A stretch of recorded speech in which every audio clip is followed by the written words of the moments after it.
Hello, this is Priyanka Sharma. I welcome you all on the digital platform of Achievers Academy. Pronoun की series हमारी चल रही थी और जो प्रीवियस क्लासेस हैं उनमें मैंने प्रोनाउन आपको बहुत डिटेल में बता दिया है। प्रोनाउन के क्या टाइप्स होते हैं, प्रोनाउन के क्या डिफरेंट केसेस होते हैं, वो सारी चीज़ें आपको ऑलरेडी बताई जा चुकी हैं। और जो प्रीवियस क्लासेस थी फिर मैंने रिलेटिव प्रोनाउन स्टार्ट किया था। रिलेटिव प्रोनाउन क्या होता है, उसका कैसे यूज़ किया जाता है, वो सारी चीज़ें भी हमने प्रीवियस क्लासेस में डिस्कस की थी। रिलेटिव प्रोनाउन कई तरीके के होते हैं, जैसे व्हाट एक रिलेटिव प्रोनाउन है, और इसके अलावा आपका व्हाट एक रिलेटिव प्रोनाउन है, that relative pronoun, who relative pronoun, कब किस रिलेटिव प्रोनाउन को कहाँ पे यूज़ करना है, वो सारी जितनी भी डिटेल्स थी वो मैंने ऑलरेडी आपको प्रीवियस क्लासेस में दे दी हैं। Don't forget to watch those sessions because they are very important for you all. अब हम आगे चलते हैं प्रोनाउन की सीरीज़ में। प्रोनाउन की जो सीरीज़ है उसमें हम दैट को सम अप करते हुए आगे नेक्स्ट रिलेटिव प्रोनाउन की तरफ मूव ऑन करेंगे। अभी हम एक बार दैट को वापस से क्विक रिवीजन करते हैं और फिर आगे की तरफ। प्रीवियस क्लास के अंदर मैंने आपको दैट रिलेटिव प्रोनाउन बताया था। दैट रिलेटिव प्रोनाउन वो रिलेटिव प्रोनाउन होता है जो अपने अंदर लिविंग्स और नॉन लिविंग्स दोनों को इंक्लूड और वो दोनों को ही शो करने का काम करता है। मैंने आपको बताया था जो हु होता है, हु जो है वो रिप्रेजेंट करता है पर्सन्स को, और जो आपका विच होता है वो रिप्रेजेंट करता है नॉन लिविंग्स को और चीज़ों को रिप्रेजेंट करता है। इसके कॉन्ट्ररी जो दैट होता है, दैट न केवल सिर्फ पर्सन्स को बल्कि नॉन लिविंग्स को भी प्रेजेंट करने का काम करता है। मतलब दैट एक तरह से वाइड एरिया रखता है अपने अंदर और अपने अंदर लिविंग्स और नॉन लिविंग्स दोनों को ही इंक्लूड। इसके अलावा मैंने आपको दैट में ये हाँ, कि ऑल के साथ में, एवरीथिंग के साथ में भी दैट का यूज़ किया जाता है। और इस जब जब कभी भी हम चीज़ों को स्पेसिफिक करते हैं, स्पेशली किसी स्पेसिफिक चीज़ के बारे में बात करते हैं, तब भी दैट यूज़ करते हैं। जैसे द फ्यू के साथ में दैट होता है, द लिटिल के साथ में दैट होता है, द सेम के साथ में दैट होता है। तो वो सारी चीज़ें हमने ऑलरेडी बहुत डिटेल में प्रीवियस क्लासेस में डिस्कस करी थी। इस स्लाइड में हम एक बार छोटा-सा क्विक रिवीजन करेंगे दैट का, and then we will be switching towards the next related noun. यहाँ पे देखिए, what is there that is impossible for God. अब यहाँ पे ये जो वर्ड, ये डब्ल्यू एच वर्ड्स जो है ना, ये जो डब्ल्यू एच वर्ड्स होते हैं जो इंट्रोगेटिव होते हैं, इनके साथ में हमेशा दैट का ही यूज। यहाँ पे देखिए, what is there that is impossible for God. ऐसा क्या है जो भगवान के लिए इम्पॉसिबल है। अब यहाँ पे जो दैट है ना, ये जो दैट है ये आपको भगवान का, जो गॉड का एक वाइड एरिया बता रहा है भगवान के पॉसिबल, चाहे वो पर्सन से रिलेटेड हो या फिर किसी चीज़ से रिलेटेड। कोई भी ऐसा पर्सन नहीं है जो भगवान के लिए इम्पॉसिबल है। All are puppet of God's hand, right. और कोई भी ऐसी चीज़ नहीं है जो भगवान से जो भगवान के कंट्रोल में ना हो। आपकी लाइफ की सिचुएशंस, आपके लाइफ के circumstances, everything is controlled by God. So there is nothing that can't be handled by God. Everything is in God's hand. तो ऐसा कुछ भी नहीं है जो भगवान के लिए इम्पॉसिबल हो। अब यहाँ पर दैट सिर्फ पर्सन्स के लिए है, ऐसा नहीं है। यहाँ पर जो दैट है वो सिर्फ चीज़ों के लिए है, ऐसा भी नहीं है। यहाँ पर दैट में हम दोनों की ही बात कर रहे हैं, चाहे वो लिविंग हो, नॉन लिविंग हो, हर चीज़ जो है वो भगवान के लिए पॉसिबल है। और जब कभी भी हम हर चीज़ के बारे में बात करते हैं, किसी स्पेसिफिक पर्सन या फिर किसी स्पेसिफिक चीज़ के बारे में बात ना करके रादर सबके बारे में हम कलेक्टिवली बात करते हैं, तो हम दैट का यूज़ करते हैं। इसीलिए यहाँ पर हमने किस प्रोनाउन का यूज़ किया? दैट रिलेटेड प्रोनाउन का यूज़ करा है। नेक्स्ट देखिए, who is there that is making a noise. कौन है वहां पे जो नॉइस मेक कर रहा है, जो नॉइस कर रहा है, बहुत ज्यादा शोर कर रहा है। यहाँ पर भी हमने दैट रिलेटिव किया है। क्यों किया है दैट रिलेटिव? क्योंकि वहां पर कोई भी हो सकता है जो नॉइस क्रिएट कर रहा है। It can be a person, it can be an animal, it can be anything that is making, right. अगर वहां पर देखिए, जब हम बोलते हैं who is there that is making, तो हमें नहीं पता वहां पर क्या है। Maybe there is some person who is creating a noise. अगर वो सिर्फ पर्सन ही हो सकता है जो नॉइस बनाए, जो नॉइस क्रिएट करे, तब तो हम हु का यूज करेंगे। बट वहां पर कुछ भी हो सकता है जो नॉइस कर रहा है। जैसे सपोज आप यहाँ पे खड़े, वहां से आपको शोर सुनाई देता है, तो आप क्या कहेंगे? Who is there that is making a noise. क्योंकि आपको नहीं पता है ये जो शोर है ये सिर्फ एक इंसान कर रहा है या कोई जानवर कर रहा है। जैसे सपोज कीजिए आपके दरवाजे पे कोई कुछ किसी तरीके की नॉइस क्रिएट कर रहा है। Now now that can be a person also, that can be a animal also. कोई कोई जानवर हो सकता है। किचन के अंदर कभी कभी खटखट की आवाज आती है, तो मे बी आपकी फैमिली का कोई मेंबर वहां पे किचन में काम कर रहा हो, तब तो हम हु का यूज करेंगे। पर ऐसा भी तो हो सकता है कोई जानवर हो, छोटा सा कोई हो, या फिर कोई हवा के कारण खिड़की जो है वो उसकी आवाज आ रही हो। तो नॉइज़ मेक करने वाला कोई भी हो सकता है। It can be a person also, it can be an animal also, it can be a thing also. तो जहाँ चीज़ें क्या है सर्टेन नहीं होती, वो कुछ भी हो सकती है, लिविंग भी हो सकती है, नॉन लिविंग भी हो सकती है। तो ऐसे में हम ना हू का यूज़ करते हैं, ना दैट का ना हू का यूज़ करते हैं, ना व्हिच का यूज़ करते हैं, बल्कि सिर्फ़ और सिर्फ़ हम किसका यूज़ करते हैं? दैट का यूज़ करते हैं। क्योंकि दैट जो है अपने आप में लिविंग्स और नॉन लिविंग्स दोनों को इंक्लूड करे हुए हैं। यहाँ पे कोई भी हो सकता है, कोई पर्सन भी हो सकता है जो कि नॉइज़ क्रिएट कर रहा है, कोई जानवर भी हो सकता है जो कि नॉइज़ क्रिएट, इसीलिए हम यहाँ पे दैट का यूज़ करते हैं। ना हम यहाँ पे हू का यूज़ करते हैं, फिर व्हिच का यूज़ करते हैं, बल्कि हम दैट का यूज़ करते हैं। So this is how the pronoun can be used. That pronoun can be. Now look at the next example. What is what is that has what is it that has disturbed you? What is it that has disturbed you? ऐसा क्या है जिसने disturb किया है? यहाँ जो interrogative what है इसके साथ में भी मैंने दैट का ही यूज किया है, क्योंकि ये पूछ रहा है ऐसा क्या है जिसने आपको डिस्टर्ब किया। अब आपको कोई भी चीज डिस्टर्ब कर सकती है, आपको डिस्टर्ब करने वाली कोई भी, मे बी कोई पर्सन है जो आपको डिस्टर्ब कर रहा है, आपको बहुत परेशान कर रहा है, मे बी कोई चीज़ है जो आपको बहुत ज़्यादा डिस्टर्ब कर रही है, आपकी सर्कमस्टांस है जो बहुत ज़्यादा नेगेटिव हो गई, that circumstance is disturbing you a lot. तो it can be anything that is disturbing you, right. कोई ज़रूरी नहीं है कि वो एक पर्सन ही हो या फिर वो एक चीज़ ही हो। और जब कभी भी हम पर्सन्स की, थिंग्स की, सभी की एक साथ कलेक्टिवली बात करते हैं तो हम दैट का यूज़ करते हैं। इसलिए what is it that has disturbed you, यहाँ पर आप हु लगा करके देखिए तो सेंटेंस आपका गलत हो जाएगा। What is it who has disturbed you, no it is not who, it can be a thing also, it can be something else also, है ना। कुछ भी हो सकता है, कोई ज़रूरी नहीं है हमेशा वो एक पर्सन ही हो। तो क्योंकि यहाँ पे कुछ भी हो सकता है इसलिए हम दैट का यूज़ करते हैं। कि दैट वो होता है जो अपने अंदर पर्सन्स को भी इंक्लूड करता है और साथ ही साथ में अपने अंदर थिंग्स को और नॉन लिविंग चीज़ को भी इंक्लूड करता है। That is why we are using here that. That के कॉन्टेक्स्ट में डिटेल में बात प्रीवियस क्लासेस में ऑलरेडी हो चुकी है और इस स्लाइड में भी वो समझा दिया है। इस तरीके के इंडिकेटिव WH वर्ड्स होते हैं, इनके साथ में भी हम दैट का यूज़ करते हैं क्योंकि इन सेंटेंसेस में भी दैट जो है वो अपने अंदर पर्सन्स को और नॉन लिविंग्स को दोनों को एक साथ include.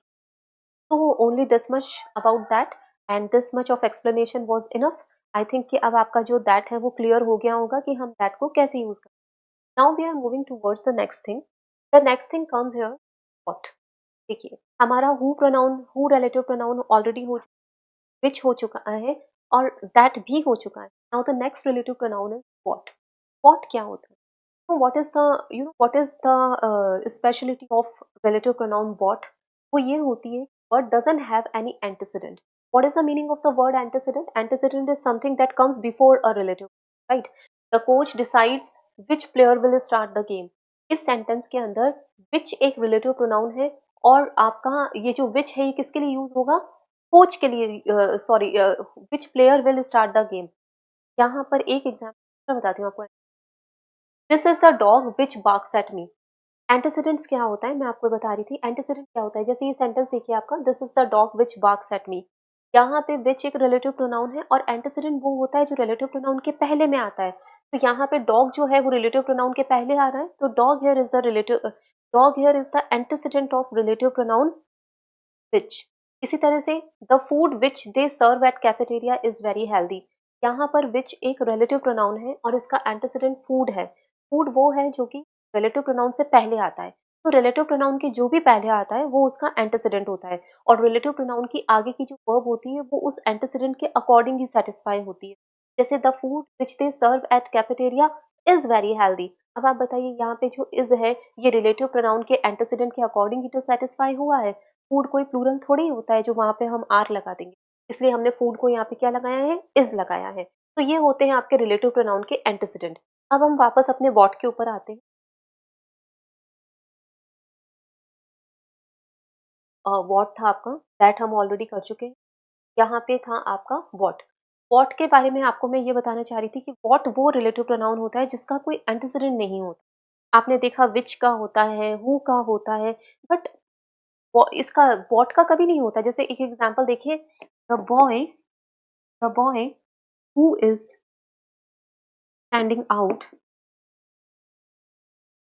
Standing outside is my brother. Is my brother कुछ भी आप उसमें लिख सकते हैं। The boy who is standing outside is my brother. वो लड़का जो बाहर खड़ा है वो मेरा भाई है।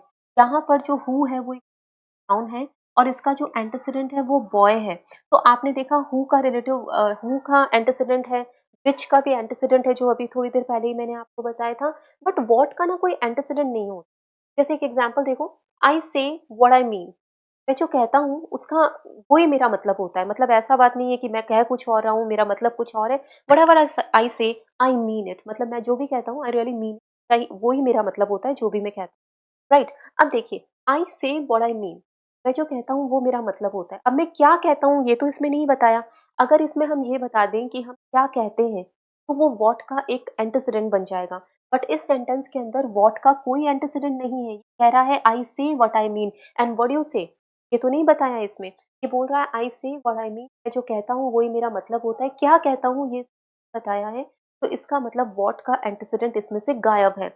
आई से व्हाट आई मीन, क्या कहता हूँ मैं नहीं पता, but whatever I speak, whatever I से, आई मीन दैट। तो इसका मतलब जो व्हाट का जो एक्चुअल एंटीसीडेंट है वो मिसिंग है। और ये ही व्हाट की खासियत होती है। व्हाट रिलेटिव प्रोनाउन का जो एंटीसीडेंट होता है वो मिसिंग होता है। व्हाट के अंदर एंटीसीडेंट नहीं होता है, वो हिडन होता है। एक एग्जांपल देखो, आई मीन व्हाट आई से। मैं मैं जो भी बोलता हूँ वही मेरा मतलब होता है। अब मैं क्या बोलता हूँ ये इसमें नहीं बताया इसमें, right. I mean what I से, मेरा वही मतलब जो मैं कहता हूँ। मैं क्या, मेरा क्या मतलब होता है या मैं क्या कहता हूँ वो मैंने यहाँ पे नहीं बताया है। इसका मतलब फिर से यहाँ पे व्हाट जो है वो विदाउट एंटीसीडेंट आया है। यहाँ पे व्हाट से हम अपने आप अंदाजा लगा लेते हैं। इसका मतलब है कि वो जो भी बोलता है उसका वही मतलब होता है। वो क्या बोलता है वो हमें नहीं पता है। एंटीसीडेंट क्या है व्हाट का वो हमें नहीं पता है। तो बस यही खासियत होती है व्हाट की, कि व्हाट के अंदर एंटीसीडेंट नहीं होता है। व्हाट में एंटीसीडेंट नहीं होता है। देखो हु में तो एंटीसीडेंट है, हु में हु का एंटीसीडेंट बॉय है, विच का एंटीसीडेंट भी आपने प्रीवियस स्लाइड्स में देखा था, बट व्हाट का कोई एंटीसीडेंट नहीं होता है। नेक्स्ट देखिए, what is done can't be undone. तो एक बार हो गया उसे दोबारा आप अनडन नहीं कर सकते, मतलब आप उसको चेंज नहीं कर सकते। Once it's done it's done, है ना। तो what is done can't be undone. अब क्या यहाँ पर बताया गया है कि व्हाट इज डन क्या किया गया है। इसका मतलब ये है कि जो भी एक बार हो गया वो हो गया। अब वो क्या हुआ है यहाँ पर वो नहीं बताया है। यहाँ पर आपको इसको ऐसे ही बस समझ लेने की ज़रूरत होती है बिना एंटीसीडेंट के, कि इसका मतलब है जो भी हो चुका है वो एक बार हो गया, वो दोबारा नहीं हो। जो भी हो चुका है, अब क्या हो चुका है वो हमें नहीं पता। जो भी हो चुका है, वट का मतलब ही क्या होता है, जो भी। हु का मतलब क्या होता है, जो भी। जिस तरह से वट का मतलब होता है जो भी, इसी तरह से यहाँ पे व्हाट इज डन का मतलब है जो भी हो चुका है वो एक बार हो गया है। क्या हो चुका है वो इसमें नहीं बताया है। तो इस तरह से हम कह सकते हैं व्हाट एक ऐसा रिलेटिव प्रोनाउन है जिसका कोई एंटीसीडेंट नहीं होता। देखो हर रिलेटिव प्रोनाउन की अपनी अपनी एक खासियत है। हु हमेशा इंसानों के लिए होता है, विच हमेशा जानवरों और नॉन लिविंग के लिए होता है, दैट जानवरों और इंसानों दोनों के लिए यूज होता है। और जो व्हाट है इसकी क्या खासियत है, इसकी ये खासियत है कि इसका कोई एंटीसीडेंट नहीं होता। वो हमें, वो हिडन होता है, वो हमारे को एक्सप्लिसिटली मेंशन्ड नहीं होता है। This is the speciality of what pronoun, what what relative pronoun. Okay, next, see, now look at this example that is written on your board. He found what he was looking for. उसे वो मिल गया जिसकी वो तलाश में था। अब वो किसकी तलाश में था ये हमें नहीं पता। हाँ, यहाँ पर what एक रिलेटिव प्रोनाउन है, उसको क्या मिल गया। He found a watch, he found a dog, he found the dress, he found the jeans, found the pants. क्या मिल गया उसको, यहाँ कुछ मेंशन। अगर वो मेंशन्ड होता तो हम उसके अकॉर्डिंग, अगर वो चीज़ होती तो विच लगा देते, अगर वो पर्सन होता जिसकी वो तलाश में था तो हम हु लगा देते। बट यहाँ पर तो कुछ भी मेंशन नहीं किया गया है। ये कह रहे he found what he was looking for, वो उसको वो मिल गया जो भी वो ढूंढ रहा था। तो क्या ढूंढ रहा था यहाँ पे नहीं पता। यही तो व्हाट की खासियत होती है, व्हाट का एंटीसीडेंट मिसिंग होता है। तो यहाँ पर भी हमें व्हाट का एंटीसीडेंट नहीं बताया है कि क्या मिल गया। अगर मैं यहाँ पे लिख देती ही फाउंड द वॉच, है ना, ही फाउंड द वॉच, या फिर he found his sister Rita, तो एंटीसीडेंट बन जाता, है ना। चीज को फाइंड किया गया है या फिर पर्सन को फाइंड किया गया है, बट यहाँ पे एंटीसीडेंट मिसिंग है, पर बताया ही नहीं गया है कि व्हाट डिड ही फाइंड। और यही तो व्हाट होता है, इसका एंटीसीडेंट कभी भी एक्सप्लिसिटली मेंशन्ड नहीं किया जाता। नेक्स्ट देखिए, you can wear whatever you want. आपको जो पहनना है आप वो पहन सकते हैं। Now it can be anything. Whatever का मतलब ही क्या होता है, जो भी। अब यहाँ पर इन्होंने आपको उस ड्रेस का नेम मेंशन नहीं करा है, ऐसा नहीं लिखा है you can wear the sari, you can wear the jeans, wear the trousers, shorts, tights, whatever, right? इन्होंने कहा है you can wear whatever you want मतलब जो भी आप चाहते हो।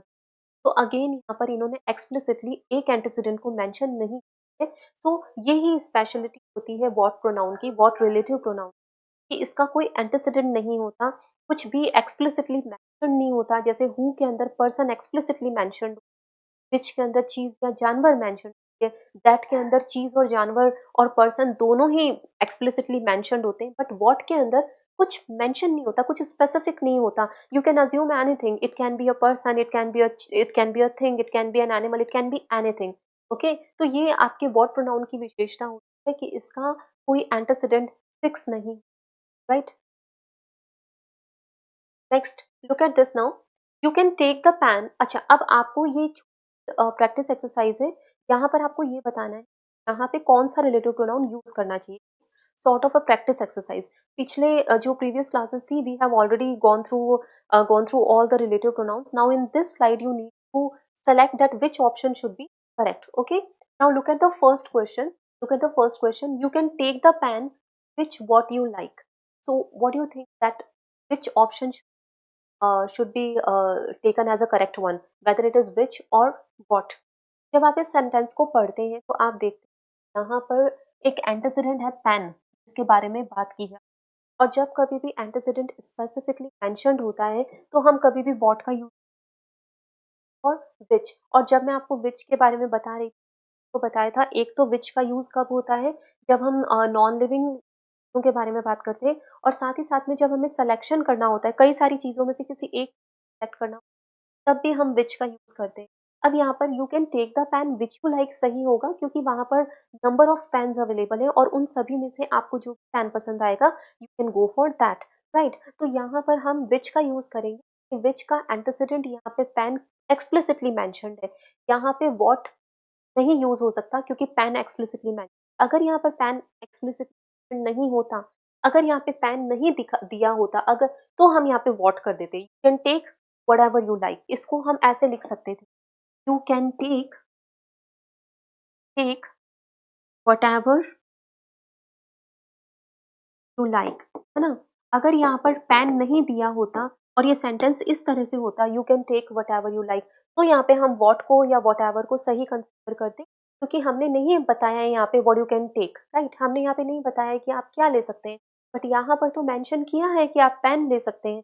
और आपको पता है what तो वो रिलेटिव प्रोनाउन होता है जिसका एंटीसीडेंट नहीं होता, इसलिए अगर यहाँ पे विच और what में चॉइस पूछेंगे आपसे तो which should be the answer और what यहाँ पे गलत हो जाएगा। यहाँ पे पेन दे दी और पेन एंटीसीडेंट है और व्हाट का कभी भी एंटीसीडेंट नहीं होता। अगर मैं बिना एंटीसीडेंट इस सेंटेंस को इस तरह से लिखूं तो यहाँ पे वॉट एवर होगा, बट बिकॉज पेन आ गया यहाँ पे तो इसका मतलब एंटीसीडेंट मेंशन हो गया, और एंटीसीडेंट मेंशन हो गया तो हम जो है हम वॉट को यहाँ पे यूज नहीं कर सकते। तो which will be the correct answer. Next देखिए, he has given me the book which was needed और वॉट वॉज नीडेड। उसने मुझे वो बुक दे दी है जिसकी ही जरूरत थी, राइट? अब यहाँ पे देखिए, उसने मुझे वो बुक दे दी है जिसकी, यहाँ पर बुक जो है वो क्या है, बुक एक एंटीसीडेंट बन गया है रिलेटिव प्रोनाउन विच का, विच वॉज नीडेड। तो मुझे वो वाली किताब दे दी जो ज़रूरी थी। ऑफ कोर्स जो चीज़ें होती है, नॉन लिविंग चीज़ें होती है, उनके लिए तो विच का यूज़ किया जाता है, तो विच यहाँ पे सही है। अगर इमेजिन यहाँ पे द बुक नहीं लिखा होता, इमेजिन यहाँ पर एंटीसीडेंट द बुक को मेंशन नहीं किया होता और ये सेंटेंस इस तरह से बनता, she has given me what was needed. अब यहाँ पे हैज़ गिवन मी के बाद अगर ये एंटीसीडेंट नहीं तो व्हाट सही हो जाता, she has given me what was needed. उसने मुझे वो दे दी है जो ज़रूरी था। अब इट कैन बी एनीथिंग, अब यहाँ व्हाट में कुछ हो सकता है, कोई भी चीज़ शायद वो जिसकी वो उससे मिल गई हो, कोई वो बुक हो सकती है, किताब हो सकती है, कोई भी चीज़ हो सकती है। तो अगर मैं एंटीसीडेंट गायब कर दूँ तब तो व्हाट सही हो जाएगा, बट अगर यहाँ पर एंटीसीडेंट द बुक दिया है, देखो look at here, the book antecedent is given here, that is why which will be the more appropriate choice, है ना? व्हाट यहाँ पे गलत हो जाए, which will be the correct. The next sentence is you can talk to any person you like. अब क्या होगा, एनी पर्सन फिर से यहाँ पर एक एंटीसीडेंट है जो आपको दे दिया गया है। अब हुज तो यहाँ पे होगा नहीं कि हुज तो पोजेशन दिखाता है ना? हुज बुक इज दिस, है ना? द आइडिया हुज, कई मैंने आपको पहले इसमें कराए थे हुज से रिलेटेड, जिसमें हुज में हम पोजेशन को दिखाते हैं। तो हुज़ यहाँ पे कोई पोज़ेशन को तो दिखा नहीं रहा, तो हुज़ भी नहीं होगा, व्हाट भी नहीं होगा क्योंकि यहाँ पे पर्सन एंटीसीडेंट आ गया है, ठीक है? तो इसलिए यहाँ पे व्हाट भी नहीं होगा, तो यहाँ पर whom सही होगा। क्यों होगा whom सही? मैंने आपको बताया था who सब्जेक्टिव केस होता है और whom ऑब्जेक्टिव केस होता है। ऑब्जेक्टिव केस का मतलब क्या होता है? ऑब्जेक्टिव केस का मतलब होता है दैट वो कोई भी एक्शन परफ़ॉर्म नहीं कर रहा है। Subject always performs an action rather rather जो ऑब्जेक्ट होता है it never performs any action. उसके ऊपर तो एक्शन किया जाता है, उसके ऊपर तो क्रिया को किया जाता है, राइट? अब यहाँ पे देखिए talk to any person whom you like होगा क्योंकि आप किसी भी इंसान से बात कर सकते हैं जिसे आप पसंद करें। अब यहाँ पे ये जो एनी पर्सन है ना, ये ऑब्जेक्ट है because it is not performing any action. Is it performing any action? No. आप एक्शन परफॉर्म करेंगे जब आप बात करेंगे। ही इज़ नॉट परफॉर्मिंग क्योंकि यहाँ पे एनी पर्सन कोई एक्शन परफॉर्म नहीं कर रहा है, तो it can be taken as an object here और ऑब्जेक्टिव केस क्या होता है? whom होता है। सब्जेक्टिव केस जो कि मैं ऑलरेडी आपको पहले बता चुकी हूँ और whose रिलेटिव प्रोनाउन तो मैंने वैसे भी आपको काफ़ी डिटेल में बताया ही था। जो whose जो होता है, वो आपका possession show now look at this sentence the professor whose research was published वो प्रोफेसर जिसकी रिसर्च पब्लिश हुई, जिसकी रिसर्च अब यहाँ पे ये जो whose वर्ड है ना, ये आपको प्रोफेसर प्रोफेसर का पोज़ेशन बता रहा है कि ये जो रिसर्च थी इसका मालिक कौन था? इसको किसने दिया था? किसने इसको लोगों के सामने प्रेज़ेंट किया था? It was the professor. तो यहाँ पे जो whose है, ये आपका पोज़ेशन और ओनरशिप दिखाता है। ये चीज़ें मैं ऑलरेडी आपको प्रीवियस क्लासेस में काफ़ी डिटेल में बता चुकी हूँ। अगर आपने नहीं देखा हो, तो देख कर के अपना कॉन्सेप्ट जो है क्लियर कर लेना। तो व्हाट पे हम चल रहे थे? तो इस तरह से आप देखेंगे व्हाट वो होता है जो जिसका एंटीसीडेंट नहीं होता है। जब कभी भी एंटीसीडेंट दे रखा है, तो अगर वो एंटीसीडेंट एक पर्सन है, गो फॉर हू। अगर वो एंटीसीडेंट है, कोई जानवर है, गो फॉर व्हिच। अगर उसमें सिलेक्शन या चॉइस की बात हो रही है, गो फॉर व्हिच। और अगर एंटीसीडेंट दिया हुआ है और इंसान और जानवर दोनों के लिए बात हो रही है, तो दैट का यूज़ करना है। लेकिन अगर एंटीसीडेंट ही मिसिंग है, जैसे कि इन सेंटेंसेस में प्रीवियस सेंटेंसेस में था, तो आप व्हाट का यूज़ कर सकते हैं। तो इस तरह से आप व्हाट रिलेटिव प्रोनाउन को यूज़ कर सकते हैं विदाउट एंटीसीडेंट जो भी होगा वो वहाँ पे व्हाट का ही यूज़ किया जाए। So only this much in session. I hope that you got it and the session was informative for you all. Thank you very much.